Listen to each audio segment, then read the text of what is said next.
Friends, இன்னைக்கு நம்ம என்ன பார்க்க போறோம்னா 12th ஸ்டாண்டர்ட் டிஃபரன்ஷியல் கால்குலஸ்ல 7.6 எக்ஸசைஸ் தான் பார்க்க போறோம். ஃபர்ஸ்ட் சம் நம்மள என்ன கேக்குறாங்கன்னா find the absolute extrema of the following function on the given closed interval.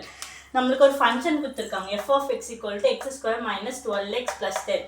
இந்த க்ளோஸ்ட் இன்டர்வல் என்ன க்ளோஸ்ட் இன்டர்வல் 1,7. இந்த க்ளோஸ்ட் இன்டர்வல்ல நம்ம என்ன கண்டுபிடிக்கணும்னா அப்சல்யூட் எக்ஸ்ட்ரீமா கண்டுபிடிக்கணும். அப்படின்னா என்ன கண்டுபிடிக்கணும்? Absolute maxima and absolute minimum தான் கண்டுபிடிக்க போகிறோம். அந்த function எடுத்துப்போ f of x equal to x square minus 12x plus 10. First நம்ம இதை டிஃப்ரென்ஷியேட் பண்ணுறோம். அப்போ f dash of x வரும். x square டிஃப்ரென்ஷியேட் பண்ணால் 2x.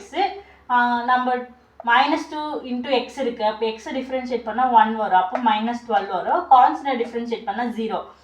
அப்போ இதுலேருந்து காமனாக என்ன எடுக்கலாம்? 2 காமனாக எடுக்கலாமா? அப்போது x - 6 வரும். இதை வந்து நம்ம ஈக்குவல் டு 0க்கு ஈக்குவேட் பண்ணணும். அப்போ f dash of x வந்து 0க்கு ஈக்குவேட் பண்ணால் நமக்கு என்ன கிடைக்கும்? x மைனஸ் இந்த கான்ஸ்டன்ட் டேர்ம் வந்து 0 ஆகிடுமா? அப்போ இது மட்டும் தான் இருக்கும். x - 6 ஈக்குவல் டு 0ன்னு இருக்கும். -6 இப்படிக்கா போச்சுன்னா +6 ஆகும். அப்போ x equal to 6 belongs to இந்த க்ளோஸ்ட் இன்டர்வல் 1,7 தான் நமக்கு 6ன்னு ஒரு வேல்யூ கண்டுபிடிச்சிருக்கோம். இதுதான் கிரிட்டிக்கல் நம்பர். ஓகேவா? அப்போ என் பாயிண்ட்ஸ் என்ன? இது 1,7. அப்போ x ஈக்குவல் டு 1,7. அப்போ f of 1 equal to நம்மளுக்கு கிரிட்டிக்கல் நம்பரும் என் பாயிண்ட்ஸும் தெரியும். அதில் வந்து இந்த வேல்யூ சப்ஸ்டியூட் பண்ணணும். அப்போ நம்ம ஃபஸ்ட்டு வந்து என் பாயிண்ட்ஸ் என்ன 1. அப்போ 1 இதை சப்ஸ்டியூட் பண்ணேன். அப்போ f of 1 equal to 1 square minus 12 into 1 plus 10. 1 square வந்து 1 minus 12 into 1 minus 12 plus 10. இதை சிம்ப்ளிஃபை பண்ணால் நமக்கு -1 வந்துச்சு. அப்போ f of 1ஓட வேல்யூ -1. நெக்ஸ்ட் என் பாயிண்ட் வந்து 7. அது சப்ஸ்டியூட் பண்ணணும். இப்போ 7 square minus 12 into 7 plus 10. 7 square 49. எடுத்து மல்டிபிள் பண்ணால் -84 plus 10. இதெல்லாம் சிம்ப்ளிஃபை பண்ணால் -25 ஆன்சர் கிடைச்சிருக்கு. கிரிட்டிக்கல் நம்பர் நம்ம கண்டுபிடிச்சோம்ல, அது என்னது? x equal to 6. அப்போ 6ல் சப்ஸ்டியூட் பண்ணணும். இப்போ f of 6 equal to 6 square minus 12 into 6 plus 10.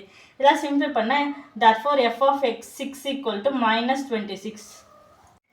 Therefore absolute maximum is -1 which occurs at x equal to 1. x equal to 1ன்றதுல நம்ம சப்ஸ்டியூட் பண்ணும்போது தான் நமக்கு வந்து -1 வந்து absolute maximum வேல்யூ கிடைச்சிருக்கு. And absolute minimum is -26 which occurs at x equal to 6. 6ல் நம்ம substitute பண்ணும்போது தான் இதில் நமக்கு வந்து மினிமமான வேல்யூ வந்திருக்கு -26ன்னு. அவ்வளோதான் ஆன்சர். உங்களுக்கு இந்த வீடியோ பிடிச்சிருந்தா லைக் பண்ணுங்கள், ஷேர் பண்ணுங்கள், சப்ஸ்கிரைப் பண்ணுங்கள். தெரியாதவங்க ஃப்ரெண்ட்ஸ்க்கு ஷேர் பண்ணுங்கள். உங்களுக்கு என்ன டவுட்னா கமெண்ட் பண்ணுங்கள். Thank you friends.